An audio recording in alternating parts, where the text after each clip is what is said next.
segunda parte do Grandes Negócios. O convidado de hoje é Miguel Henrique, presidente executivo do LIDE Portugal, grupo de líderes empresariais, e também vice-presidente do LIDE Internacional. Miguel Henrique, falávamos ainda da função pública de uma maneira geral e também das oportunidades lá fora, no seu entender. Ainda em relação à função pública, o Governo tem usado o argumento de que é necessário equiparar as regras da função pública aos do setor privado. Acha que faz sentido esta comparação atualmente ou parece-lhe que é um argumento para poder cortar na despesa do Estado? Aquilo que eu sei, ou aquilo que eu sinto, é que durante algum tempo as pessoas que viviam sobre a alçada do empregador público viviam numa ilha à parte, portanto teriam obrigatoriamente determinados privilégios ou determinadas... Era o tal emprego para toda a vida. Okay, que eu acho que já não acontece. Isto é, o que tem vindo a acontecer tem vindo a demonstrar que porventura não é assim. Nem mesmo na função pública. Eu acho que, do ponto de vista de quem está de fora, eu acho que era importante haver essa equiparação, essa flexibilização do ponto de vista de trabalho ou onde trabalho, não me sinta discriminado, seja eu positivo ou negativamente, porque o meu empregador é público ou privado. Nesse sentido, essa dinamização, essa flexibilização, essa capacidade até de concorrer, de fazer mais e melhor, seja num setor ou seja noutro, eu penso que é positivo. Esta é a minha opinião. Agora, admito que haja outras completamente distintas e que, porventura, sejam diferentes. Mas não percebo, conceptualmente, o porquê de que alguém que trabalha num determinado setor esteja mais ou melhor protegido do que outro, só porque o empregador é o Estado e o outro é um empregador privado. Quando fala de cortes na despesa, acha que, mesmo que fossem simbólicos em termos de montante, em termos de encaixe, o Governo deveria fazer algum tipo de cortes na despesa, por exemplo, reduzir a frota de carros, reduzir o número de deputados na Assembleia da República ou o orçamento da Assembleia da República? Está a tocar num ponto-chave que ainda hoje à tarde estávamos a conversar sobre uma conversa de há 2 dias, algumas notícias, que é: eu acho que há 9.700.000 portugueses não fazem mais pequena ideia porque é que são necessários tantos deputados. Eu não estou a dizer que não sejam necessários. Alguém explicou porque é que são necessários, porque é que temos aquele número de deputados. Igualmente, o mesmo número de portugueses ou outros tantos têm que perceber e compreender melhor para aceitarem os tais sacrifícios que nos estão a ser impostos. Eu aceito tudo o que seja necessário para mim, para a minha família, para o meu país, desde que eu compreenda tudo. E se eu não compreender tudo que me cerca, tenho mais dificuldade, sou mais resistente. E essa questão do simbolismo, antes do simbolismo do corte, eu tenho que perceber a utilidade. E voltamos à eficiência, à questão do peso do Estado ser desproporcional à necessidade e à possibilidade. Nós não temos nem possibilidades e, porventura, não temos a necessidade de ter a estrutura que temos, seja no número de deputados, seja no número de assessores, seja nos carros ou nas marcas de carros.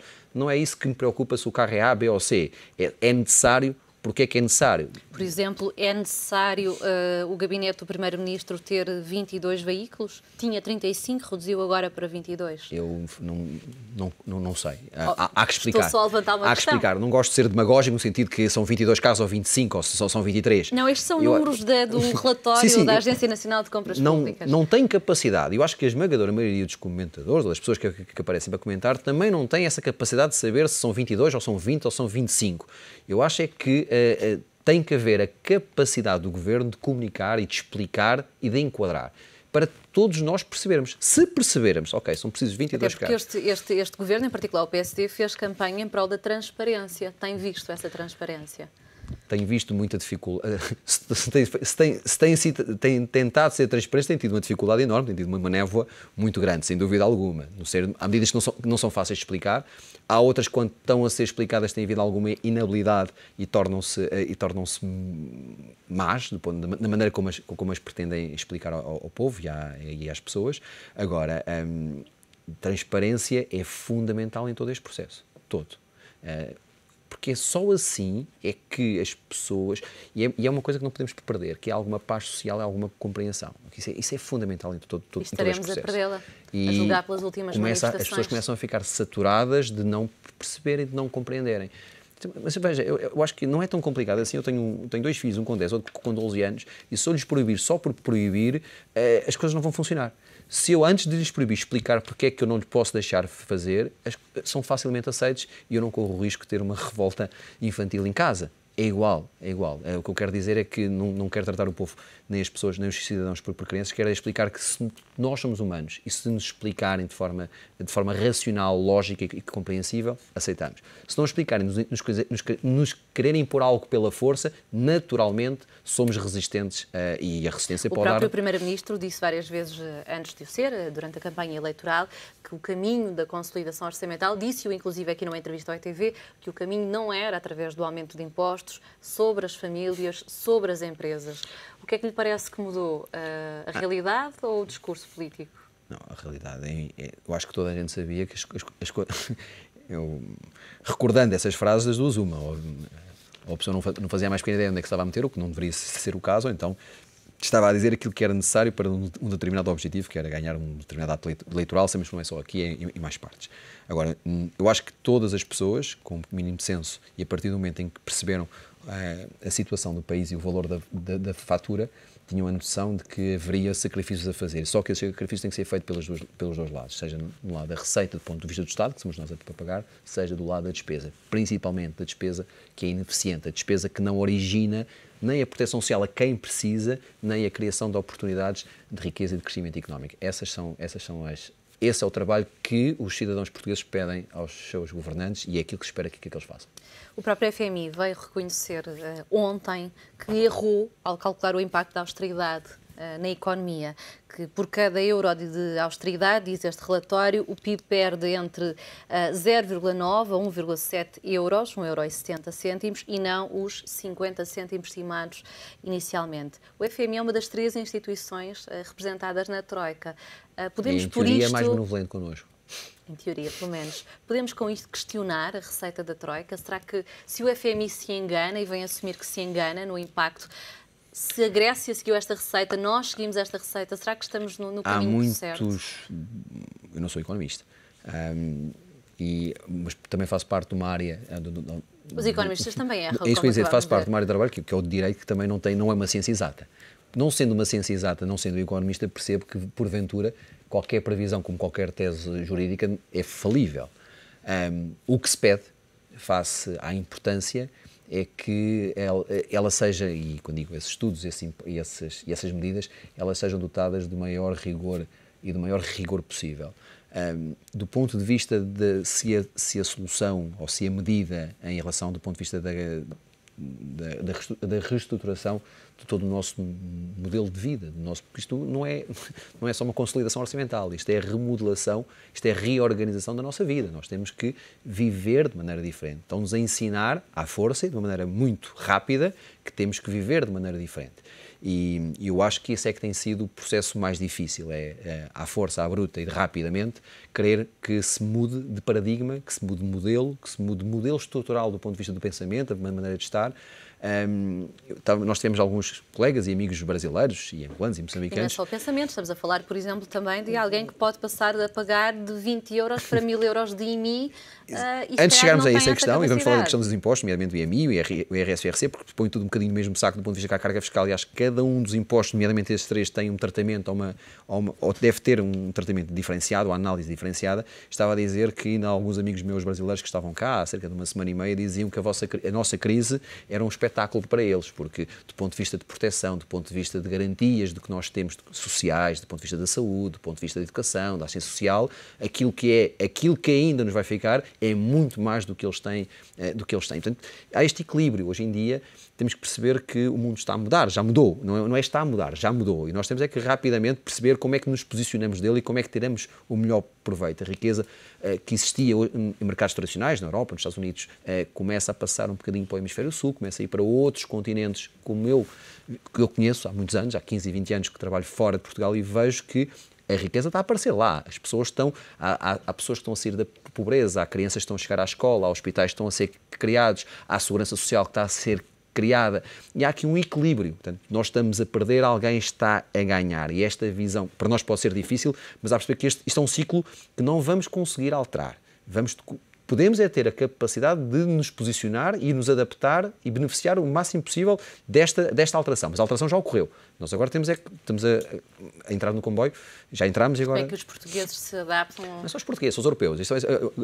Portugal, Espanha, França, Itália e Grécia, é uma questão europeia, é uma questão... E aí, o professor António Borges dizia que há países da Europa que não estão em crise. Ele até discordava do nome da conferência, que era que a crise europeia. Ele dizia, não, isto está errado, não há crise na Europa. Há países na Europa que estão bem. Mas apesar de haver... Sim, a Alemanha não está em crise. Alemanha, Suécia, Polónia, ele deu exemplos concretos de países que não estão em crise e que, pelo contrário, têm tido um crescimento sustentado. Agora, independentemente de haver essa ou não ser a crise europeia, há zonas do mundo que estão a ficar melhor e enriquecer. E há zonas do mundo que estão, eventualmente, a empobrecer no sentido de determinadas regalias ou determinados modelos de vida que estão a alterar. E esse equilíbrio está a ser feito, esse ajuste está a ser feito no mundo. E nós estamos a ser vítimas dele. Quanto melhor nos posicionarmos, mais facilmente... Mas como é que isso se diz a uma pessoa que já não tem a capacidade para pagar as contas ou para comprar alimentação para os filhos? Difícil. Ou que esteja desempregada? Muito complicado. Não, uma coisa é o plano macro do pensamento e perceber como é que as coisas acontecem. Depois é quando chegamos ao micro. E quando chegamos ao micro percebemos o problema daquela pessoa, e aí é que eu acho que a Europa tem ainda grandes valores do ponto de vista da solidariedade e que temos que perceber que os nossos são nossos e temos que os apoiar. Eu acho que a pergunta, há pouco falava, por exemplo, do $1 milhão impostos. a pergunta do $1 milhão é exatamente essa, é como é que se consegue fazer este reajuste, como é que se consegue corrigir este desequilíbrio sem deixar de proteger e sem deixar de cuidar daqueles que mais precisam. Mas temos que perceber quem é que são os que mais precisam, quem são aqueles que realmente necessitam dessa nossa atenção, canalizar os nossos recursos para eles e continuar a fazer a correção que tem que ser feita, continuar a perceber o ajuste e posicionarmos de forma a não perdermos o comboio de vez. Quando há pouco falava nos impostos e os dividia de alguma forma... Dividia, porque, veja, uma coisa é falar da aumento da carga fiscal, outra coisa é falar, em particular, depois do que se passa ao nível do IRC, ao nível do IRS ou ao nível do IMI. A mim não me choquem, enquanto empresário, se a mim, num momento como este, e num momento perfeitamente conjuntural, portanto, não me digam que isto é ad eterno, porque aí é mais complicado, mas se me explicarem que durante X tempo, X anos, o IRC é de uma empresa que tem lucro, portanto, eu vou ganhar menos, não é eu perder, eu vou ganhar menos, porque tenho que contribuir mais num determinado período de tempo para ajudar a resolver um determinado problema.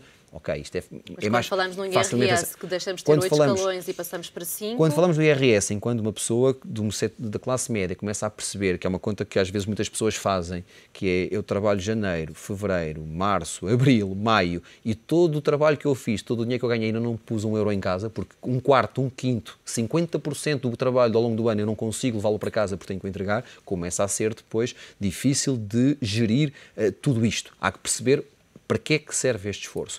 Do ponto de vista do IRS, e vou dizer aqui uma coisa que provavelmente é do ponto de vista político o mais incorreto possível, mas quando se fala do rendimento singular, não é igual, voltamos à questão do empreendedorismo, fala-se de empreendedorismo enquanto uma nuvem que paira sobre nós como se isso resolvesse o problema.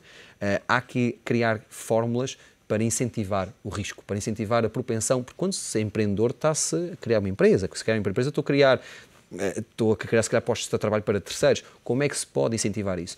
E dos últimos anos, veja, enquanto advogado e trabalhando, nós sentimos que os próprios empresários, ou aqueles que tinham capacidade para ser empresários e para criar as suas empresas e criar postos de trabalho, tirar outras pessoas que estão no desemprego e consigo colocá-las, não o querem fazer, não arriscam porque não são incentivados para tal. Não é exatamente igual, para mim não é igual. O clima económico também não é favorável ao risco. Não, porque as pessoas também não são incentivadas na prática. Ter o rendimento... Alguém, o empresário, hoje em dia prefere, porventura, arranjar um trabalho a ganhar algo para terceiro, porque toda a gente fugiu para o mercado de trabalho dependente e deixou de arriscar a criar o seu próprio negócio.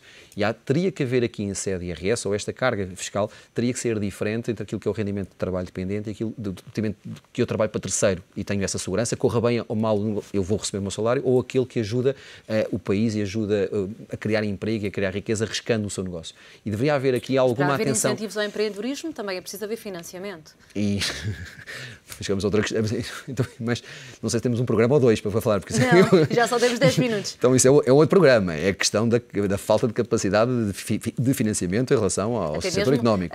Mas isso é outro problema grave. Muitas vezes que o caminho das exportações é a diversificação das exportações, a entrada em novos mercados, mas pergunto que isso está acessível a todas as empresas? Não. Ou só as grandes empresas é que conseguem realmente chegar a mercados como o asiático, o indiano, o brasileiro? As grandes empresas conseguem. As pequenas também podem o fazer, têm que estruturar-se melhor e muitas das vezes fazer aquilo que outros mercados, outros países fazem, que é trabalhar em conjunto, trabalhar em sinergias, que criar clusters. Apoiadas por outras empresas que já lá estejam. Toda a gente diz isso, eu não vejo que seja feito. Por acaso, não é puxar aqui um bocado a brasa a sardinha, mas é uma das coisas que o LI tem tentado desenvolver, é criar a lógica dos subcomitês, ter o comitê de inovação, da educação, do desporto, da sustentabilidade da energia, é exatamente criar plataformas em que empresas do mesmo setor olhem para um determinado mercado e que possam trabalhar em conjunto e criar essas sinergias pela falta de dimensão. Não se pode querer trabalhar no Brasil e muitas vezes nem sabem, há estados que são autênticos, são países, são nações e não há tantas empresas. E o nosso tecido empresarial não são feitas pelas 500 ou 100 maiores empresas portuguesas, porque não é essa que é a realidade portuguesa, é todas as outras. E todas as outras é que elas têm que ser dadas atenção. E a saída de tudo isto vai depender. A força de um Estado, a força de uma nação e da sua economia está no setor privado, não está no setor público. E falta, além do trabalho que foi feito até agora, e toda a gente tem sido coerente em relação ao discurso, mas não se viu acontecer, é o que é que vamos fazer para trazer os empresários para poderem arriscar. Criar empresários, ou trazer novamente os empresários para ter vontade em arriscar. Lá precisamos da tal certeza, precisamos da confiança, que é algo que está a faltar. Há pessoas que têm a capacidade de desenvolver negócios, mas não têm a confiança para o fazer no momento em que existe. Como é que se devolve essa confiança? Quais é que são as condições para se poder trabalhar? E depois, talvez deixar de ser um bocadinho egocêntrico ou egoísta, ou pensar que o vizinho do lado vai querer ficar com o meu negócio, para se trabalhar em determinados mercados, e falo particularmente do Brasil, que aquele que conheço e domino melhor, é impossível conseguir ter sucesso a não ser que agregue valor ou agregue dimensão em função de determinadas parcerias, sejam com empresas do mesmo setor ou de setores complementares que possibilitem chegar a mercados e não nos vejam como minúsculos, que é, porventura, quando se chega a um mercado como o brasileiro, porventura isso acontece. Mas será que durante as negociações com a Troika, o governo português teve a preocupação de salvaguardar algumas áreas para que Portugal se mantenha competitivo? Por exemplo, para fazermos aqui uma comparação de que falávamos há pouco antes de começarmos o programa. A Irlanda bateu o pé, por assim dizer, e manteve um IRC de 12,5%. Em Portugal está na ordem, salvo erro, corrija-me se eu estiver enganada, dos 25% ou 26%. É completamente diferente para uma empresa. E veja, voltamos aos outros três fatores. Se depois ainda se somar a isso a incerteza fiscal de todo o resto do ordenamento jurídico, se lhe somar a isso uma legislação laboral não tão moderna quanto outros mercados, se somar a isso alguma incapacidade e ineficiência da máquina judicial, não é fácil qualquer advogado ou qualquer consultor ou um banco de investimento ou o próprio AECEP conseguir captar a atenção de investidores estrangeiros, porque estamos a concorrer não é com a Irlanda, com mais 10, 15, 20, 30 mercados para captar exatamente o mesmo dólar e a mesma hora. Justamente porque é um dos países intervencionados, para além da Grécia. A Grécia é sempre apontada como um mau exemplo. Portugal tem feito um esforço para se distanciar desse mau exemplo, mas da Irlanda ninguém fala. Porque a Irlanda tinha um problema grande, mas cirúrgico, setor financeiro, propriamente dito. E o problema criado pelo setor financeiro não é um problema tão estrutural e estruturante como seria dos países do Sul, não é só da Grécia e de Portugal, outros eventualmente têm exatamente o mesmo tipo de condicionantes. Talvez por isso, imagino eu, por ser mais focalizado o problema e de forma muito certeira, há algo que se percebe. Os próprios irlandeses acho que têm a noção exata de quanto é que é a fatura e do que é que precisam de fazer para pagar. Só tem uma meta de 8,3% para o déficit este ano, enquanto nós temos 5% já dilatada pela Troika, se não era 4,5%. Acho que há duas coisas. Primeiro, não temos o peso da máquina anglo-saxónica por trás. Ponto número 1. E se calhar não temos o poder negocial que a Noruega teve.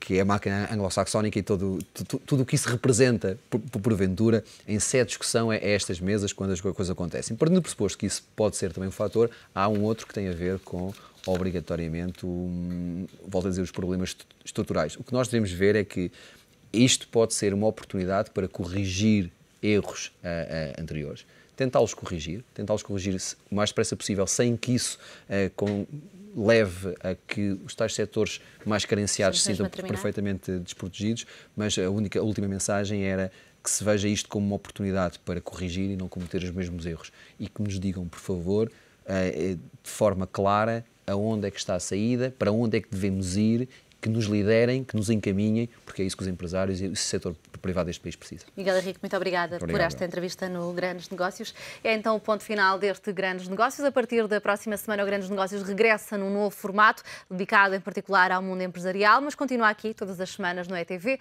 Grandes nomes, grandes ideias, grandes negócios. Boa noite.